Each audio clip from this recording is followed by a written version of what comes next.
when he says, if you'd never heard of evolution, you would never think of such a thing about the Genesis text. That's demonstrably wrong, because the church fathers, Origen and Augustine, had never heard of biological evolution or Darwin, and yet they advocated a figurative reading of the text, much as I do. From the call of Abraham in chapter 12 on, you have straightforward historical narrative. But Genesis 1 to 11 is acknowledged by every New Testament commentator to be apart from the rest of Genesis, to be a special sort of narrative and a peculiar genre of literature. You said new, but I assume you meant old, just for clarification. Yeah, I didn't mean new. So the church fathers and all Old Testament scholars today, all of them agree that Genesis 1 through 11 is its own separate thing, and they interpreted this figurative. No, that's just patently false. Now, I'm not going to argue that every single church father was a young earth creationist, but you do have statements from several of them talking about how God made everything in 6 days, and those days correspond to 1,000-year periods. He's not saying that they are each 1,000 years. He's saying that there's going to be 6,000 years of history before Jesus returns for the 7,000th year, which will be like a millennium. And we're not there yet, meaning that the world would be less than 6,000 years old at the time they're writing those things. So several church fathers believe that. Augustine came right out and said that it hasn't been 6,000 years since Adam was created. So how can you say every single church father taught that? And it's certainly not true today that every single Old Testament scholar or commentator says that the Genesis 1 through 11 is written in a different genre than 12 onward. That's also patently false. Stephen Boyd's a Hebraist, and he says that he shows the same thing. Todd Beale's got a chapter in Terry Mortenson's book, Coming to Grips with Genesis, where he points out that chapter 12 begins with what's known, it's basically, and God said to Abram. So it's a Vayomer. It's continuing from what was going on before. So if this is a new thing and it's finally just starting to be real history, why does it connect to the previous line? And why is Abram and Sarah and Lot, why are they mentioned in Genesis 11 if this is not real history? But then we also see them in chapter 12, and they're connected to the people before them, going back to Noah.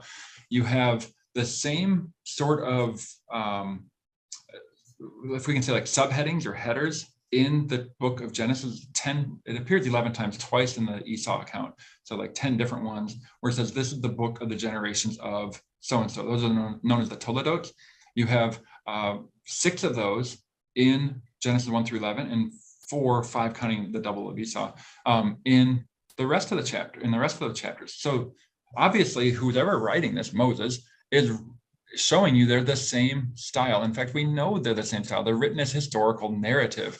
Now, there are a lot of scholars who have bought into the millions of years who argue that you need to come up with a different hermeneutic, a different way of interpreting Genesis 1 through 11, but the genre is exactly the same.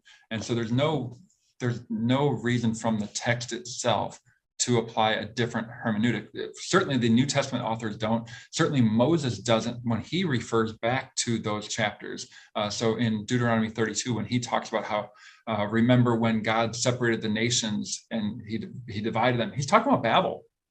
He's talking about that as a real event, and he's telling the people to ask their fathers, and they'll tell you when this happened. But Craig says, this is just myth.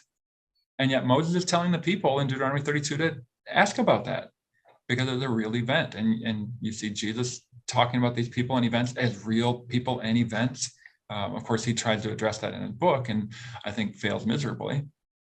Now let's address that. Okay, so in his book, he's trying to say, I'm trying to critique all the views. I'm trying to look at everything.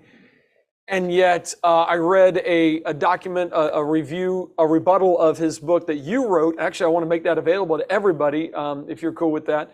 I want to, in that rebuttal, you pointed out that he really doesn't deal with any of the biblical creationist claims. He actually ignores it, almost as though it's beneath him to even talk about it. Can you address that? Yeah, and I think you saw a little bit of that in the first 2 clips we saw when he was asked about young earth creation. You can tell he doesn't want to. You can tell he is irritated by it. The fact that he doesn't want young earth creationism to exist in the church. I've got news for him. He's going to be really disappointed throughout eternity when at least for the first 10, 15, 20,000 years that we're with the Lord, it's still a young earth, right? Now, at some point, it will become an old earth, like when we've been there for millions of years. But I think he's going to be frustrated for a while during that time. Actually, I don't think he will be. I think he'll be rejoicing like the rest of us, but probably going, why did I find why did I say all I should have that? just trusted what God's word says. Yeah, sorry. But here's what's interesting to me. If I were to write a paper, let's put it this way. Let's say I was supposed to critique this book, and I never cited this book in the entire thing. Do you think I would get a passing grade?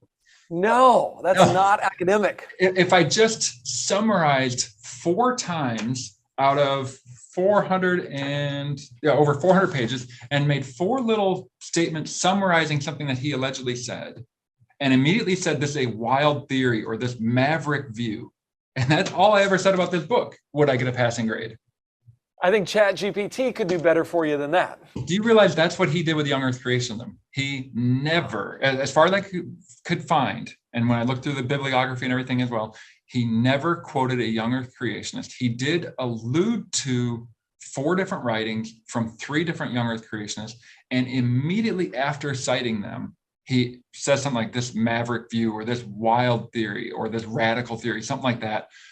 Never actually dealing with the text, never deal with the way that we would present it, whether from scholars. I'm not saying that every young earth creationist is a scholar, but there are scholars who are young earth creationists who have written on this topic. I held up this book before, Coming to Grips with Genesis. Dr. Terry Mortensen, who William Lane Craig knows personally. Okay, they've known each other for decades. He did the book years ago to show people that Genesis should be taken in a straightforward manner. Terry Mortensen, and by the way, it's not just Terry Mortensen, there are a bunch of scholars who contributed to this. And he did the same thing several years ago called Searching for Adam. That's a relevant topic, isn't it? Well, guess what book never shows up in here and is never addressed? None of the arguments are dealt with. He doesn't touch the arguments presented by young earth creationists. Therefore, I know there was a video a while back when this came out where Ken Ham said that he's acting as a pseudo-intellectual, and William Lane Craig took a lot of you could tell that really bothered him because he is an intellectual guy. He's a very smart guy, and that bothered him. But when he is behaving in a way that is like a pseudo-intellectual. He is doing something that a lot of people do, not just secularists. A lot of Christians are guilty of this when they're trying to push their view and they don't have strong arguments for it. They will snowball you with all sorts of other things, and they're not showing you what the text says. They're not doing a careful look at the text. They're doing everything they can to avoid that. In fact, they're kind of obfuscating the truth. They're hiding the truth behind all of the stuff they're throwing out there. And so it's something for you to be aware of. There are a lot of Christians who argue that way too. And it's a lot of empty rhetoric. You got to learn to pick through all that and say, okay, but what does the Bible say? And he's not really telling us because he mocks it in Genesis 1 through 11.